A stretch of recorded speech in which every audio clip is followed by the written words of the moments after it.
I am currently the acting chair of the Alpine Society. Our moderator this evening is Glenn Woodsworth, the treasurer of our society and a valuable board member indeed.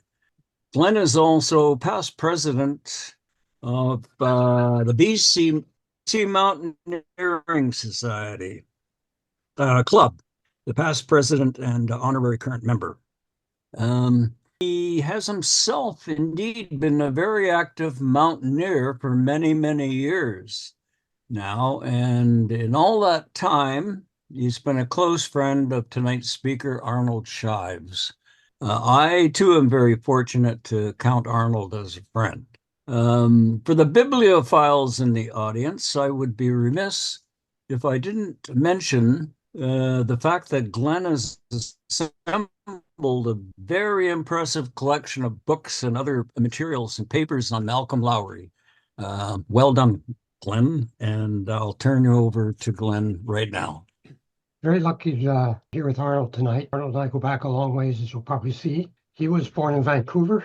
He studied at UBC, then moved down to San Francisco Art Institute and went on to Stanford on a Carnegie Fellowship. And he came back to Vancouver in 1968 or thereabouts. He's been painting from the earliest days.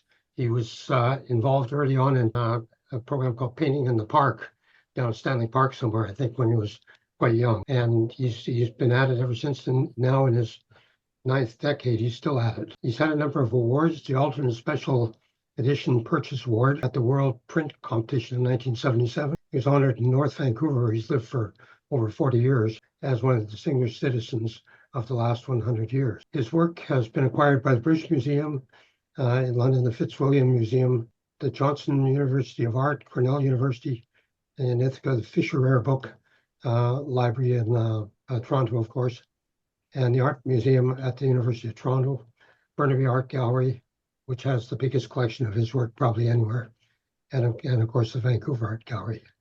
And he's certainly one of the preeminent printmakers living in Canada at the present time, and I'm lucky to have him as a friend. That's all I'm going to say, but I'm going to press on with the rest of the interview here, and which will be me, and then I'm going to turn it over to Arnold.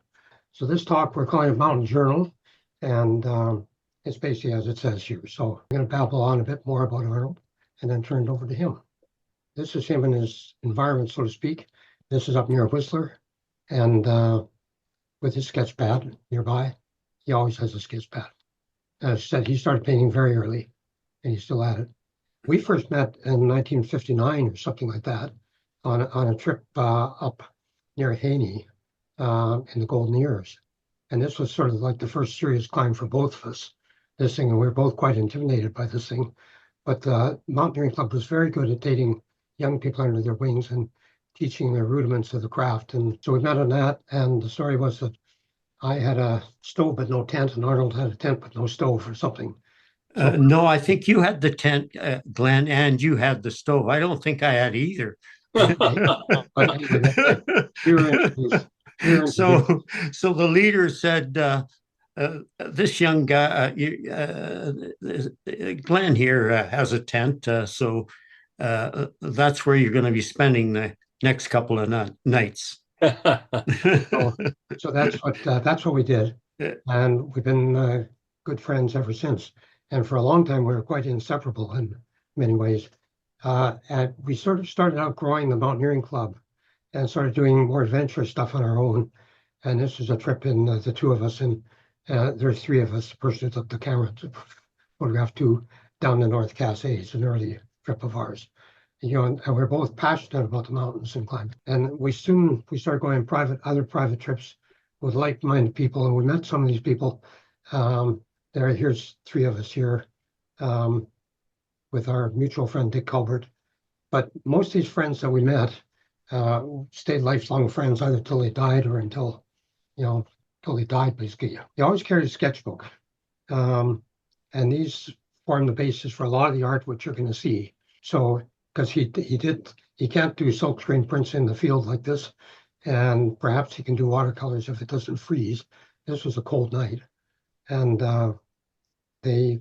all these sketches eventually made their way into his into his livre d'artiste, called Mountain Journal, which is what we're going to be spending the bulk of the time on. This is one of the spreads from Mountain Journal, which consists of basically 12 images of various media, and each of those story, all written by Arnold. And the printing and design of the text was done by Barbarian Press, and they did, it's beyond reproach. It's just absolutely exquisite. So I'm going to turn it over to Arnold and let him go. Yes. Yes. Well, actually, I call it Lake Louise because that's a highly recognizable name. But actually, it should be called Mount Lefroy. And Mount Lefroy is the peak on the left, which this is a scene from from the chateau at the east end of Lake Louise, looking up towards those spectacular mountains. Mount Lefroy is, yeah. So I climbed this peak through a friend of mine, a climber friend of mine, who said, there's a fellow who works at the lodge or at the chateau who would like to climb Mount Lefroy with you. And so I climbed up to the Abbott Pass, and sometime around 11:30 at night, this fellow showed up. I'd never met him before. And the next morning, we climbed Mount Lefroy. Turns out that individual was the Rockies troubadour, Sid Marty. Oh, yeah, Sid Marty. Yes, yeah, well-known Alberta outdoors writer, troubadour actually. And so, of course, he wasn't well known back in those days. But in a way, that's a risky thing, climbing a pretty serious mountain, and you don't know anything about the fellow you're going to be climbing with. And but it turns out Marty was a skilled climber, and we got up and down safely. And that's where actually my first introduction to that area was with Glenn on a BC Mountaineering Club trip. Actually 2 weeks. Glenn and I spent at Lake O'Hara on a BC Mountaineering Club summer camp. And that was a wonderful experience. My first introduction to that wonderful alpine area on the BC side, a Continental Divide. Why don't you tell us a bit about Mountain Journal now? Yes. So how it came to be in the birth. Yes. I got the idea for this project. I guess what sparked it was the death of a friend of mine, B.P. Nicol, a poet, well-known Toronto poet, B.P. Nicol. B.P. Nicol died in September 1988.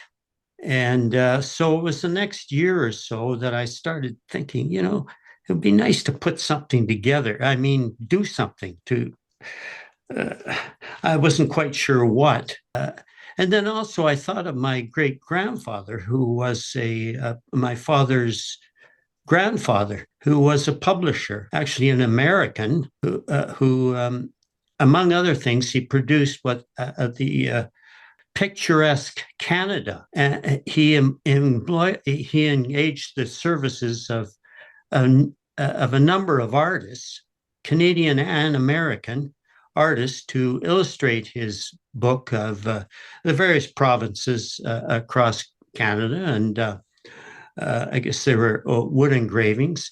So that was another inspiration to prompt to get me moving. And the other thing was just my sense that, I've had some great experiences in the mountains over the years. There's material there that I could use. So I began doing sketches and watercolors and coming up with ideas of particular experiences and stories, mountains that had stories, and that I also could work up into an image, a credible image. This particular piece is a screen print of Cormanic Creek. And actually, this was I was among a group of people sponsored by the Western Wilderness Committee to save the Carmana Creek area from logging. Wonderful old growth, giant spruce trees and cedar trees, and so I was happy to be part of that. I took photographs and did sketches, and I worked this up into a screen print. But I worked in many different, actually, it started. I began work. I felt I needed somebody to help me develop this project. So a friend of mine by the name of Gary Bowden, who taught at Emily Carr, suggested I get hold of one of his former students who had just graduated from Emily Carr a couple of years before in printmaking, Doug Biden. And Doug was a very, very skilled and highly enthusiastic printmaker. He really appreciated what I was doing. He liked this project. It appealed to him a great deal. And here we are, here are Doug and here we are at the Vancouver Art Gallery giving a presentation on printmaking, intaglio printmaking, etching, that is. So anyway, Doug moved my. He said his particular passion was for aquatint etchings, these fine sort of tonal etchings, and so I went along with that idea, and we came up with some really fine etchings and or aquatints, and we printed them on BFK paper, archival paper. However, at the same time I was working on creating, I thought, I want to have my own special paper that I'm going to. So I went to, I was through another contact, Cortland Benson, the bookbinder, in Vancouver, Victoria. So I met with him, and he suggested we go to Seattle, Washington, and work with the paper maker down there. They also had a letterpress set up there as well. So I had them make me this paper, very heavy paper.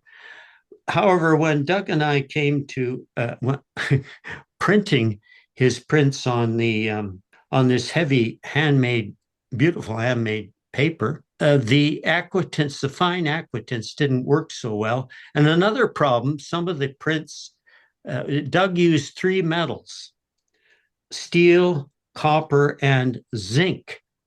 Well, unfortunately,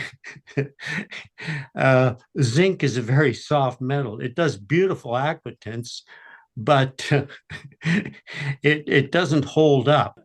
You can't get a decent sized edition of zinc. Basically, that was a problem. It was a big problem. Basically, I let I didn't know what to do. So I left the project for several years. And then I brought on, my friend in the printmaking department at Emily Carr suggested, he told me about a fellow called Tom Pruitt, who had come up from, he was an American, or is an American, who had come up from the States. He was a very accomplished, very experienced printmaker. And Tom sort of pulled, you can see he's working on this one right here called the Carmana Creek screen print. He basically brought it almost the whole project to a conclusion, except that the graphic studio at the University of South Florida in Tampa offered him a position that's where he still is, actually. I've kept in contact with Tom, but I just couldn't compete with the University of South Florida. Tom is a very talented guy and very skilled. So I was very fortunate to work with this man. And I've kept in contact. I visited him twice in Tampa. a very skilled man. And it's curious when you work with somebody, the individual you work with leaves moves the work in a direction maybe you didn't expect, and which is, I like that. The collaborative effort is very fruitful. And if I learned anything from this whole project called Mountain Journal, I learned that how wonderful how necessary collaboration is. He worked in various mediums, not just screen printing. In some of the prints, for example, the one called, this one was actually originally done by Doug Biden as an etching. But since the etching didn't, anyway, what it boils down to is I did this as a transfer onto, as a litho, transferred onto a litho plate, kind of modified from the original etching. And actually, the litho was done by another printer who kind of finished the project after Tom had left, called Martin Hunt. So this was his idea to work this into a litho, and worked fine. And by the way, this mountain, this is called. It's a tribute to our an experience Glenn and I had in the Seven Sisters range. That's up by Terrace and Hazel. Terrace, yeah, and an area that Glenn is very familiar with. In fact, he returned, I don't know, 15 years later, I think, with his son, and climbed the peak. This same peak, the highest peak in this range, is quite high, and a high peak, spectacular peak. But the conditions that Glenn and I had were quite different. And it shows how foolish we were. When you're 18 or 19, you do foolish things. And I had the idea, we're in the cabin, we couldn't get to sleep. We're in this dilapidated miner's cabin. It was falling apart, and we couldn't get to sleep. Maybe it was the mice running around, and I don't know. But anyway, it was 11 o'clock, and I said, Glenn, the moon is full. It's a full moon. We could just move without, we could just climb this thing. Why don't we just go for it? So we headed off, around 11 o'clock at night. And this is towards the end of August. It's not the end of June. So anyway, we headed off, and the inevitable happened. Things were getting more difficult, and maybe the moon was fading away. I'm not sure. But anyway, we had to head down. We had to bivouac. So we built a stone wall out of the stones. We built a wall, built a shelter, because it was windy, and it also got cold, very cold. I guess it was below freezing. It would have been, below freezing, definitely, and with the wind. So that was a sleepless night, that's for sure. We're up there. We're up there at about 7,000 feet. If we're not down in the bush, you're up. No, there wasn't there was no tree well above the tree line, and it was just barren rock, and not far away the ice and snow. So anyway, at the crack of dawn, we were out of there and headed towards the summit, and the summit was covered in what are called ice feathers. Glenn can, I guess, explain what ice feathers really are, but I think they're formed by, you need freezing temperatures, and you need wind and snow. And anyway, they look kind of like, snow feathers.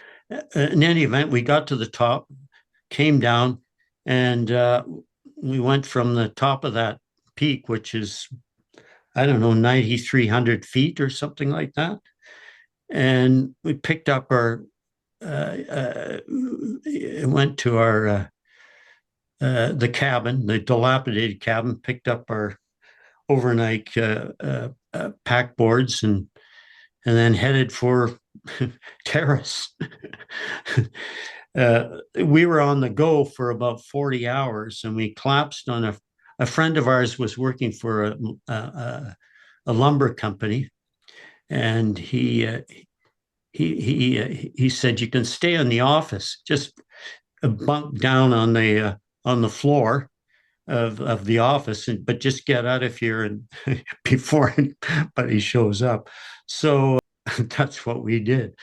Anyway, it was a memorable experience. Here's This one is much closer to home. This is closer, much closer. The Stein River watershed, just west of Lytton. It burned. The whole valley burned a couple of years ago. Yes, well, I was in there with Glenn's brother, Bob, actually. We were in there with the Western Canada Wilderness Committee again to save this valley from development. It's a beautiful valley. And it's actually in this valley that I met our late mutual friend, Dick Culbert, on an earlier trip into this area. In any event, Bob and I thought, why don't we have the pilot drop us off in this higher lake, not Stein Lake, but the higher lake called Elton Lake.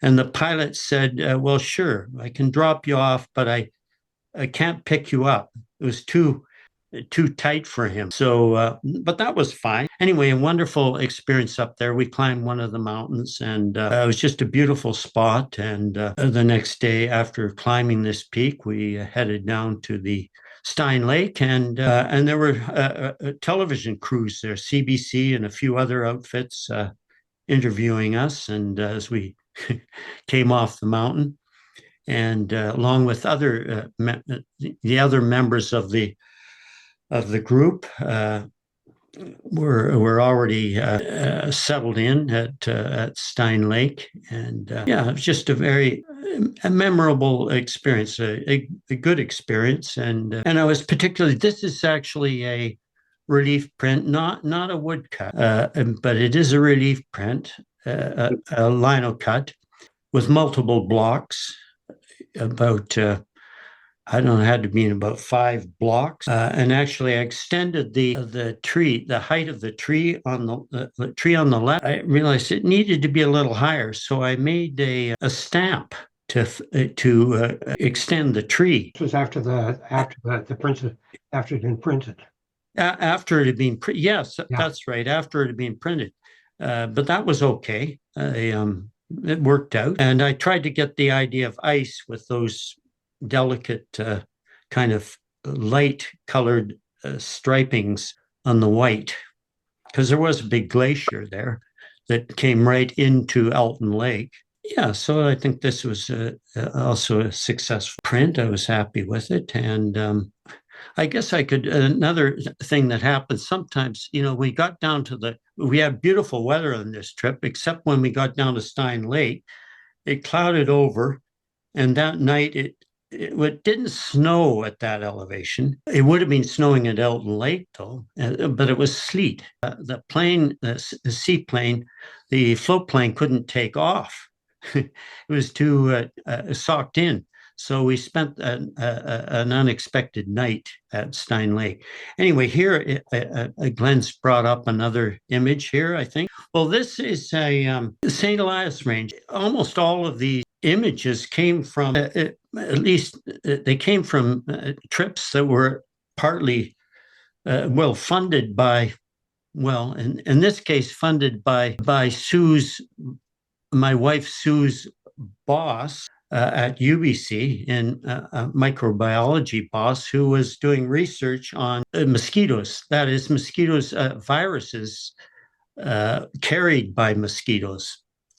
And he, in turn, was funded by, apparently, the U.S. military for biological weapons or something.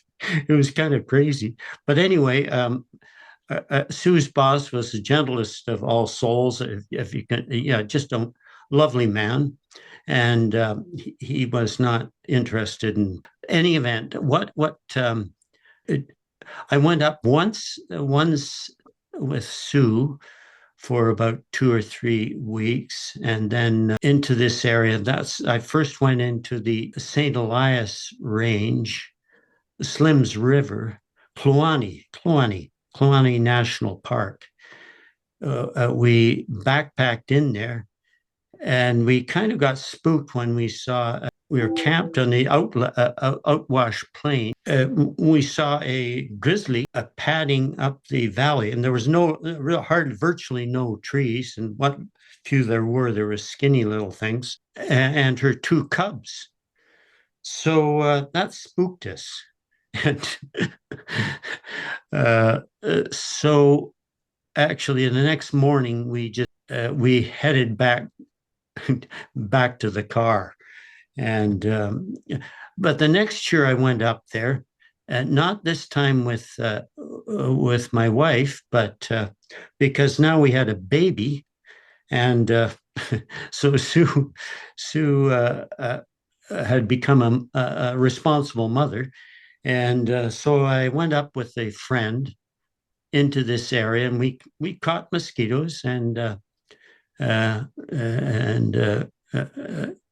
some of them had to go back alive. Some we, in any event, we shipped off these mosquitoes back to Vancouver and in at Whitehorse. And anyway, the two of my friend and I went up to this a peak called Observation Mountain. And that's what it is. This gives you you get to the top of that peak, and you get this wonderful view of the great glacier, Kashkovalsk Glacier, one of the great rivers of ice. And on the horizon, you can see basically it's the border between Yukon and Alaska, the high mountains. Of course, the highest, some of the highest in North America. So, okay, so that was, now we're back to a little closer to home in the coastal mountains at the head of Butte Inlet. Glenn was working on his doctoral thesis, and the area he chose was off the Bishop River, well, kind of between the Bishop River and the Southgate River. A beautiful area of high mountains, a bit south of, 15, 20 kilometers south of the Waddington Range, I guess. Yeah, it's south of there. So south of Waddington. Very interesting rocks, and I was doing my field work for PhD work. We spent 2 summers in there, 71 and 72, and I was being look at rocks, and Arnold was for part of the time my field assistant, and Arnold was getting paid, and so he'd take his sketch pads along, because often I'd sit there and look at rocks for an hour or two, and he could sit there and do something extensive, and I'd say, okay, we're moving on, and then we would. So wonderful summers. But Arnold was getting paid for this through the courtesy of the geological people, and I was doing the work here, which is fine. Yeah, Glenn was doing the work, and I was just enjoying myself. It was if only all of life could be like that. But I got some wonderful. Well, basically, like an image like this turned out to be, very satisfying to produce an image like this. This was produced by Tom Pruitt, and it's actually a woodcut and screen print. Some of the striations you see on that lower kind of gray area, which is meant to be a glacier, the Raleigh Glacier, is actually that's printed off a woodcut from mahogany, actually. And the peak is, well, the peak is, well, it's called Mount Orpheus. The name itself is very appealing to me, but that's not the only reason.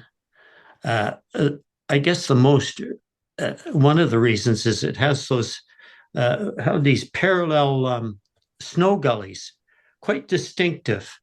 And so that was attractive to me in terms of, visually attractive. I could see I could do something with that. I did. It also brings to mind, the whole experience. It was a wonderful experience. Yes. And in fact, I think this this quote here, which was given. I asked Gernot Wieland, who taught at UBC, was a professor at UBC, and I think his specialty was Old English. If he had a quote, maybe some quote that he could think related to my project. And he suggested this quote, and I thought it was just a beautiful quote from Virgil. The mountains with woods unshorn joyously cast their voices starward. The very rocks, the very forests ring out the song. And well, the song, of course, relates to the name of that mountain. So beautiful quote. And I think it added a certain elegance. I'm indebted to Gernot Wieland for supplying me with this wonderful quote. And this is an example of what Barbarian did for the type for this very yes, exactly. Yes.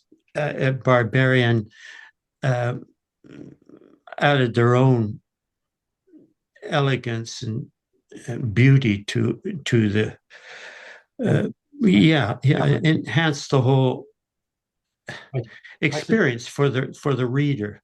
I just want to interject here that I just want to interject, if I could, Arnold, that Arnold was looking at these mountains from a artistic and standpoint, and I was looking at them from a scientific viewpoint. But of course, after you spend 6 weeks in a tent with somebody with nobody else around at all, you then of course you look at things with the other person's eyes too. And so this quote is, I think, very true. It works for me and it worked for Arnold. Yes, let's go back to the actual mountain journal here. Yes, this is actually some of the early proofs of the for Mountain Journal, and this is here I am in my studio in North Vancouver, a well-used smock, as you can see, and that's about it. Now I actually I took these I took these prints to. When I guess I'd done, I don't know if I'd done all of them. The original proofs that I'd done with Doug Biden, I had a friend from my California art school days. Somebody I knew, I kept in contact with him, and he'd moved from California to New York, and he had a workshop there in Soho and Lower Manhattan. And so I dropped in on, I looked him up and he said, sure, drop in. So I showed him these and he said, and told him about my project. And he said, well, what you should do, I would recommend that you create a separate edition of these prints that will be maybe more saleable, because the book itself may be more, that's not where you'll make your money really. And so I took his advice, and so the original proofs that I'd done with Doug Biden, I just kept them. They were great, and they're. And I first exhibited them at the Heffel Gallery in Vancouver on Granville Street. Had a nice little show there, and and I've exhibited these prints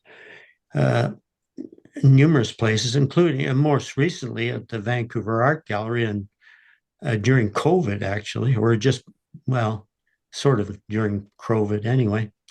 And 7 of them were chosen by one of the curators to go on a big group show. Anyway, Okay. Now I'm gonna jump in here. Yes, this you should, Glenn. This is here. Arnold's friend John Grande, who's a Eastern area poet and longtime friend of Arnold's, said, "Well, Arnold, what you really need is some sort of retrospective book, some sort of book." and that's going to reach a wider audience than say the Mount Journal with an edition of say 30 or whatever it is. And so he hounded a few of us, namely Bill Jeffries from the Simon Fraser University Art Gallery, and Darren Martins, who was then curator at Burnaby, and said they've got a huge collection of Arnold's work, and me. I know nothing about art, but I know Arnold, and the three of us worked together on this project, and we produced this book called Alpine Anatomy, and it deals with the mountain aspects of it, as does Mountain Journal. And we put our money up for this, and we printed it. It was printed exquisitely by Hemlock, and nicely designed. And we co-published the thing. The three editors of us did, and I think it was quite good. Arnold was good. He gave us complete carte blanche on this. He didn't hound us and say this has to go in or this shouldn't go in or something. And the three of us just worked on choosing these images and making the book out of it. And this is the cover of the thing from this. It's got this line cut from 2012 for Black Mountain, which is up here on the left-hand side of the Vancouver skyline if you're in the main part of Vancouver. So I'm very pleased with the thing, and I think the other two editors and co-publishers are too, and I suspect Arnold is as well. Well, I certainly am. And so here's Yeah. the thing. We each wrote some essays, and we got a few other people. Well, John Grandy contributed. John Grandy got a British art critic, Edward Lucy Smith, to write about my work, and posthumously a short, a little bit of an essay about my work from Tony Onley. Tony had died a few years before, but he published this thing for actually it was for the Artists for Kids Trust. It's a art education charity based in North Vancouver, and started by Bill McDonald, and they're the ones. That's where it was launched, in North Vancouver, at and yeah. So the Alpine, yeah. So anyway, yeah. These are just some of the images. A selection of images, more of Arnold's art here, and just to show different styles and ranges of things. I just picked these out this afternoon and plopped them in and things, and so just give you a better idea, of these things. So yeah, it's my interpretation of the mountains, and I think I had could have been I had the North Shore Mountains, believe it or not. Doesn't look like the North Shore Mountains, but I think that's what I had in mind, like Gross Mountain and then Crown Mountain, which is the pinnacle on the right, being connecting with a flesh-colored cloud. Yeah. So anyway, and these sort of dagger shapes, they're meant to be snow ridges or snow gullies. This one I'll just say is one of my brother's favorite images of Arnold's. Yeah, yes, this is one of my early aquatints, and it's a simple aquatint, but I get it must have been done in the spring because it has a spring feel to it, blossoming trees, and then you can roughly make out a skyline in the background, a mountain skyline. Yeah, so and it is in the book, in the Alpine Anatomy book. Yeah, I like it too. And This and one, here's this one doesn't show up very well on the screen, but it printed well and it's gorgeous in person.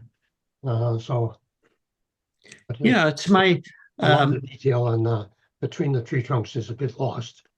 And these well, it's hard to catch because hard that's to get. embossing.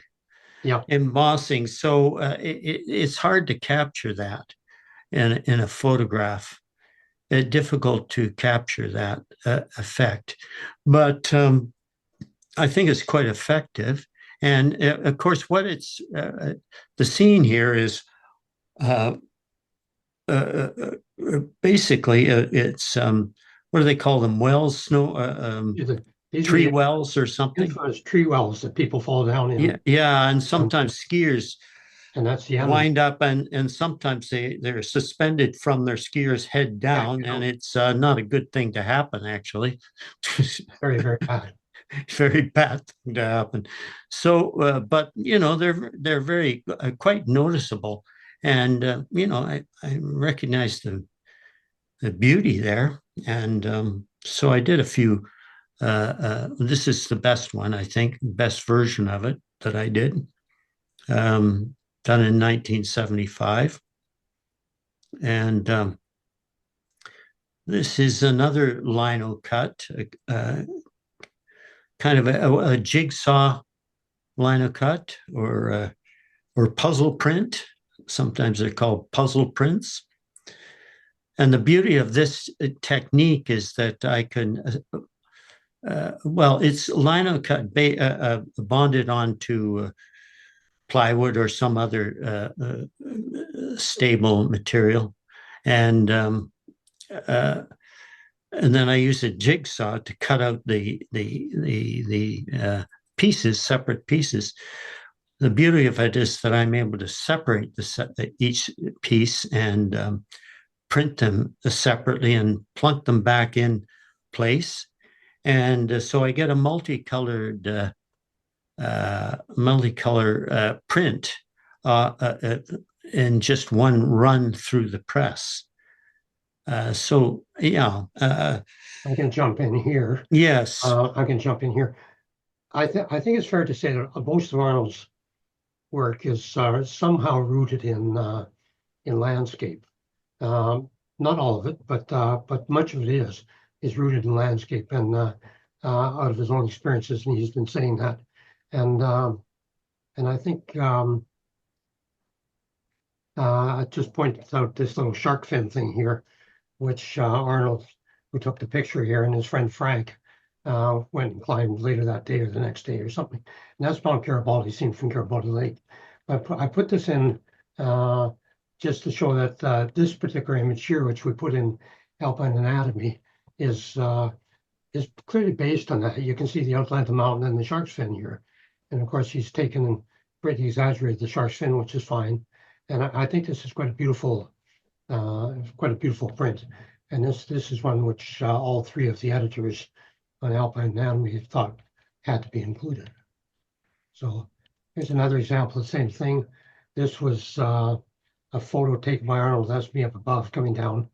And this was a very spooky and quite scary, actually, and probably pretty dangerous ridge we came down here. This was new. The mountain itself has only been climbed once before, and it's over 10,000 feet. And we came down here, and he took this photo, and he used this photo for he wasn't sitting here sketching in this time, but this photo eventually gave rise to this thing. And you can see the same thing, and I think you can even see this might be me up here. It is you, Glenn. Yeah, and there's the rope. It is you. Yeah. That was well, the experience was so memorable. I would say it was pretty spooky, especially starting off. Yeah. Right at the beginning. Very spooky. The snow was so wet, so soft from the being a warm day. And it actually slumped down on top of me. And thinking back, I realized the whole thing could have just taken off, Yeah. because it was avalanching further along the slope. Avalanches were continually, it was just a continuous uh, uh, avalanche activity. And then that steep ridge, which was just basically ice with an inch of snow on top, and it was and we were under equipped. Basically, we didn't have ice screws or anything like that. Yeah, we were So, okay. We were fine. but Glenn, that this is the thing. When you're in the mountains, you want to be with somebody who's competent and is calm and competent. And Glenn fits the bill. He fit the bill. Fitted the bill back in those days. I had complete confidence in Glenn. Anyway, Okay, here's back to the. here's another one. Very sort of almost, it's very simple almost.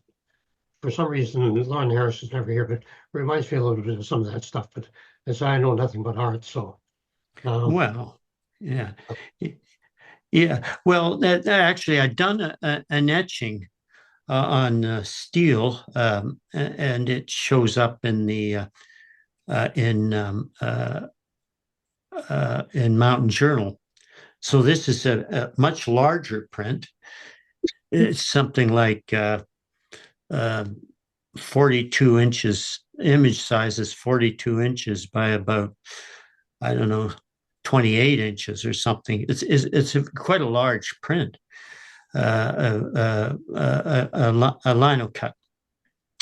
And again, it's, well, I call it River of Ice Kluane from the Kluane National Park. Oh, yes. Well, this relates another to one, just another yeah, things. This is from the Alpine Anatomy book. I read yes, like this, and it's very. If you've ever spent the night out in, a day out in the pouring rain in, in the Coast Mountains, this will ring a bell with you.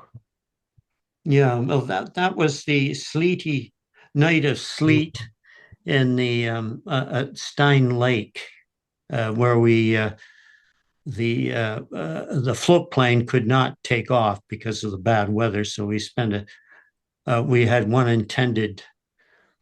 We overnighted for an extra day, an extra night.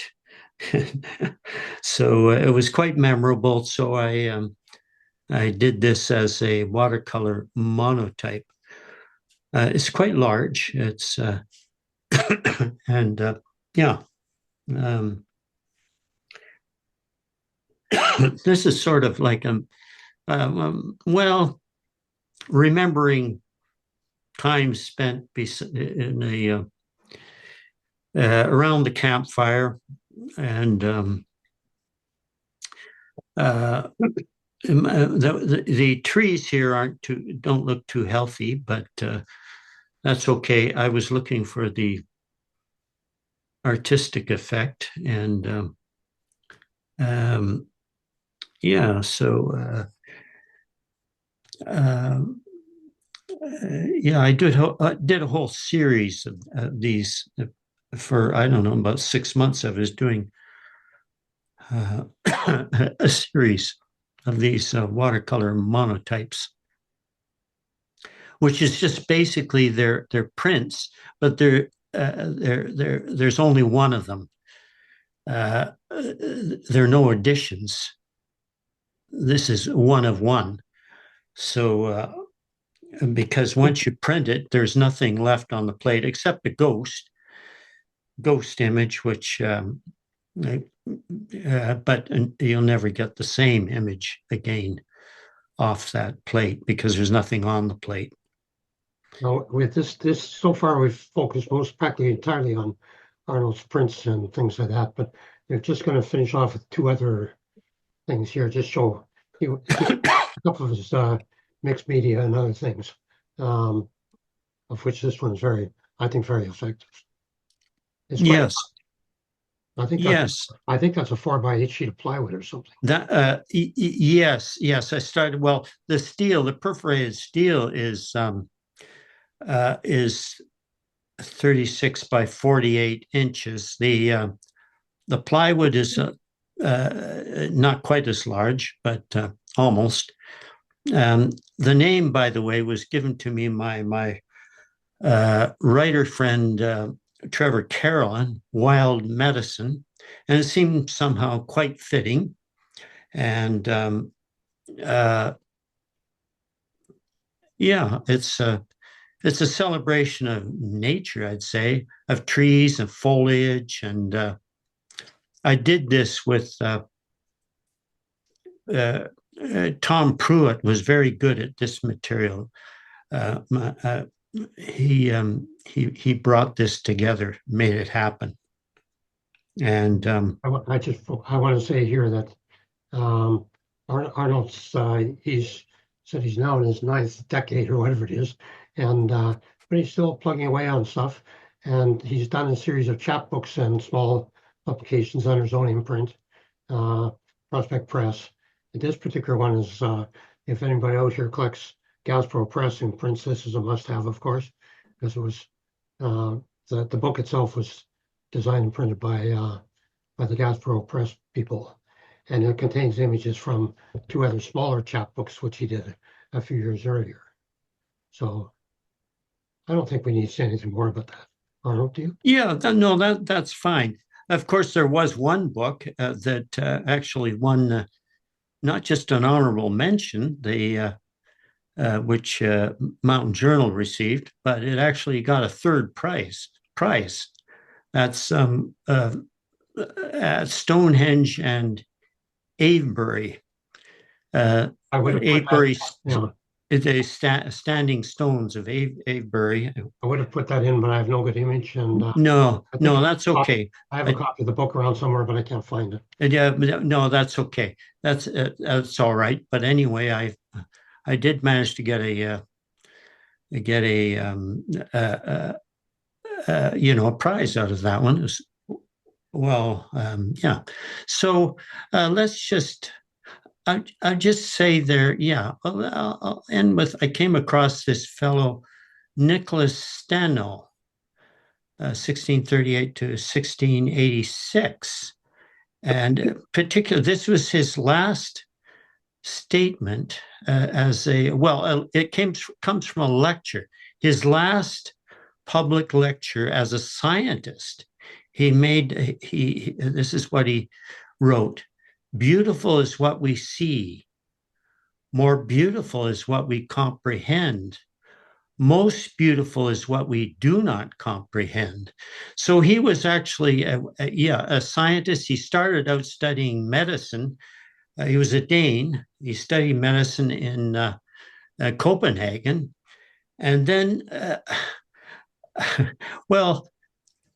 so he was apparently made some discoveries in the area of human anatomy. And I think there's something in the body, I don't know, something to do with I'm not sure. But anyway, something's named after him, some anatomical part of the human body. But then he got more involved. Then his curiosity took him to the area. Well, what about the anatomy of the crust of the world? Rocks. And so he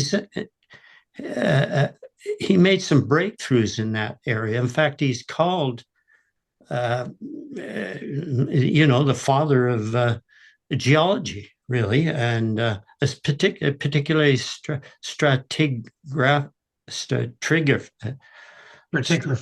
stratigraphy, yes, yeah, and maybe paleontology too. A remarkable man who actually, this was his last lecture, but it wasn't because he was dying. It was because he felt called to become to become a priest. Well, to become a Catholic, then become a priest, and then shortly thereafter, 2 years later, he was ordained a bishop.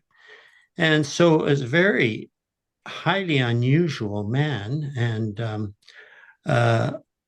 I, and his cause for canonization was put forward by the mountaineer poet, mountaineer Pope Pius the 11th, who climbed, was a member of the Alpine Club of Italy.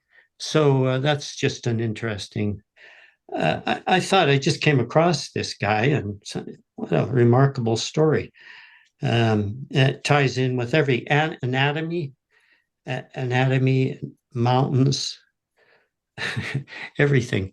So and the beauty, I think that's what inspires me is the beauty, but it surely is what inspires. Well, that's what he says as a scientist. It's the symmetry of things. Yeah. What speaks to me too. So yeah, it's a wonderful.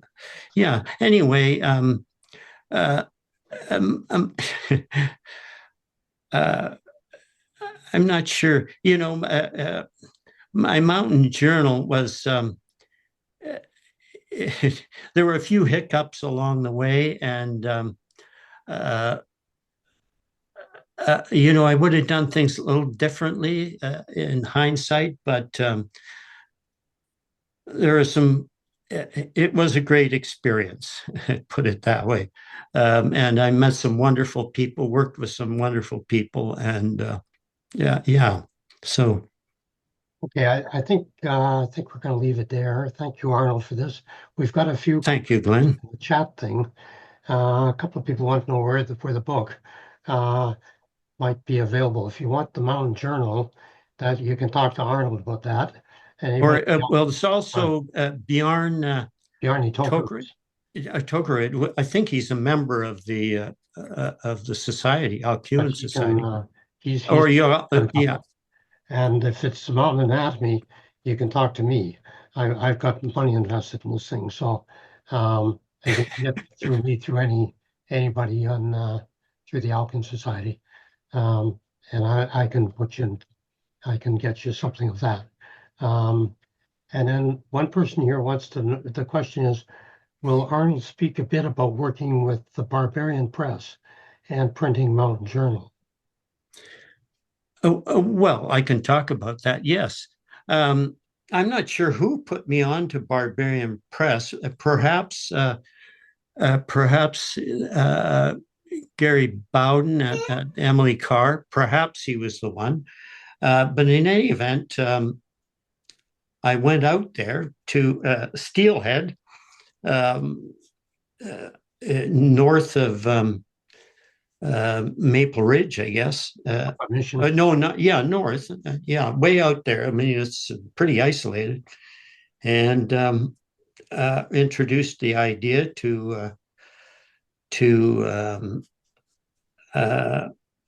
I guess showed them a few of my sketches or watercolors or whatever, or early etchings, and